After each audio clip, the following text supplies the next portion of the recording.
5000 lajkov na tomto videu, tak si dám túto vetu vytetovať. Ber to jak pracovný odež, dobre, že nemáme reflexnú vestu. Gáďo, myslíš, že chodí na STK-čku s tým? Išiel ty kapitán Jack Sparrow po Hlovci. Trošku dali sme si hovädzie údony a dali mi špagety. Čo ti ide?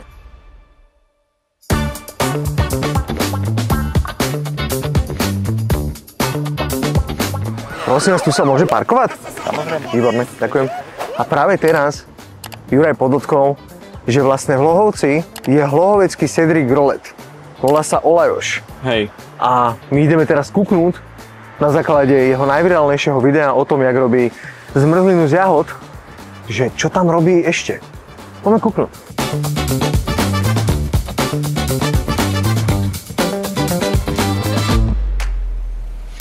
Takže my tu žiadne koláče nemáme, my pre vás fantastické zákusky robíme. Akože, že prízvuk je tam maďarský v tomto prísloví.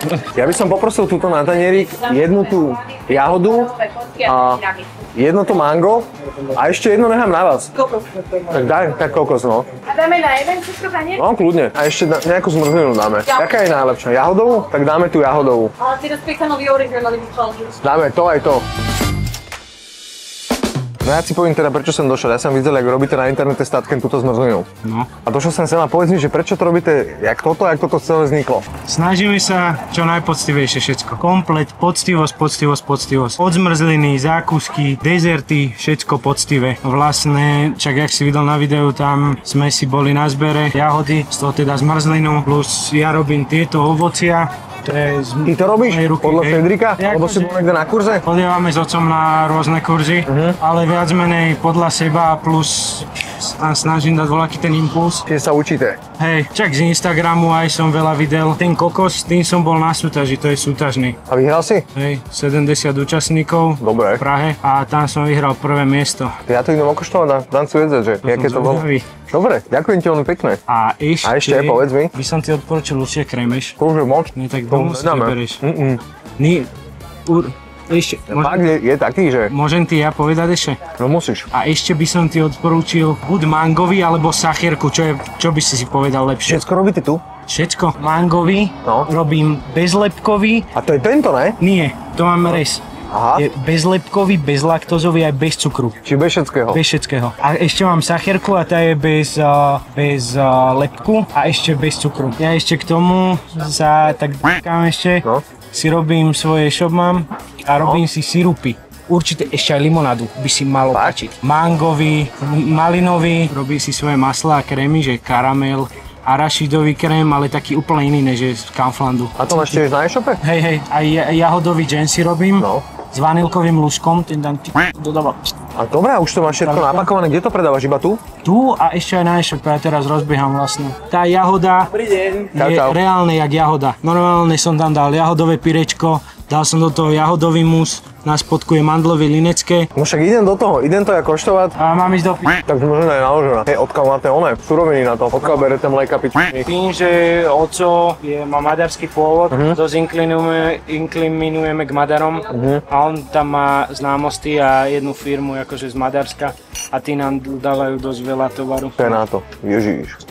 Korpus tam je vanilkový. Čakal som, že tam bude nejaká krusta urobená. Aha. Je to veľmi jemný, nadýchaný smotanovo-jahodový krém, tam není žiadna proste, že nejaká pridaná chuť. Ten piškot je normálne taký, že jak húbka na rady. Toto linecké sa asi nejí, to je na ozdobu, ne? Nie, To sa jí? scháluješ, jasná. Ukáž aj to linecké, Ježiš, tam hápala. Mandlové linecké s maslom. Aj to linecké je strašne silno maslové.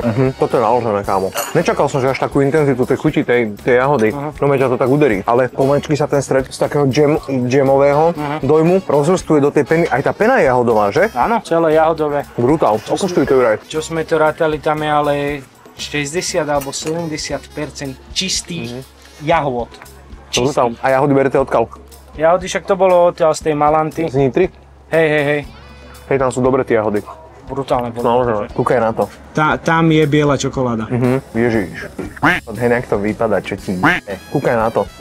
Keby si bol akurát, že nový covid, aj by si bol nejaký otupený, tak by si zreteľne ucítil, že proste, že z čoho to je urobené. Je to tak jemné a tak prenikáva chuť toho manga. Keď sa to môže, že rozvrstuje. Čo sa týka konzistencie, tak sú tam tri. Je tam to linecké, to je taká najtužšia konzistencia, čo prechádza do veľmi jemného piškotu, že vysušený, ale on není, že suchý, že tvrdý, a on je jemný, suchý, taký, že pohlcuje vlastne všetko ostatné. Čo sa týka toho pyré, toho mangového, to je tak silné, hutné pyré, že už ti verím aj tie sirupy. A to musí byť naložené. To mám 50%. Ideme na ten víťazný. Mám tam kokosový korpus, No. potom je tam pologula, pyrečko, exotické, je tam mango, marakuja, tiež také podobné, jak v tom mangu. A kokosový mus tam je. A potom dotváram vlastne tú čokoládu. Nádherné. To bude 3/4 hodinový diel o... Hej, a len o koláči. Zahoď to. Hej no, najradšej by som to tu rozkopal. To je hnusné. Kámo, toto je klobúk dole. Koľko máš rokov? 19.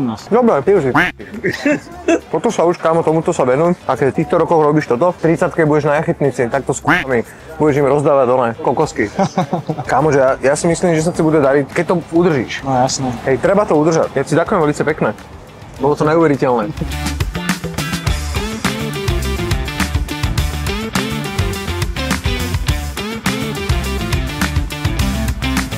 Keďže máme po 16. hodine, nastal čas v Hlohovci ísť na picku.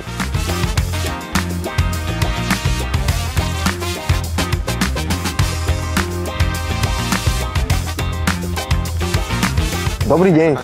A ešte neviem. Teda to neviem, že nechám si poradiť. Chuť si najviac kera. Najviac? Tartufa nebo, ale tam je sírový podklad. Tartufa? No, to je hluzo. To je presne, vidíš, to ja nemyslím. Ne. Ja by som takú nejakú klasiku. Tu našu klasiku pivarí. No, dáme takú picku. A čo tu ešte také, že dobre? Taká fricioza, a na mne najviac, alebo tú pivarničku na klasiku. A tú pivarničku by som chcel. Asi to s tým, tú pivarničku. Kde to je? Pivarničku? 12. To je 12. Omáčka mozzarella, prosciutto, guancia, ale aj hrybie, vajíčko. Áno, jasné. Dáme pivarničku. Pivarničku? Áno. Na pitie vám prinesiem. Ja si dám kolu zero. Ty? Nedones pivo, ale rýchle, nebo tady zdechnú. Pivečko, hladinku? Jedna hladinka, jedna kola zero. A jeden popolník, poprosím.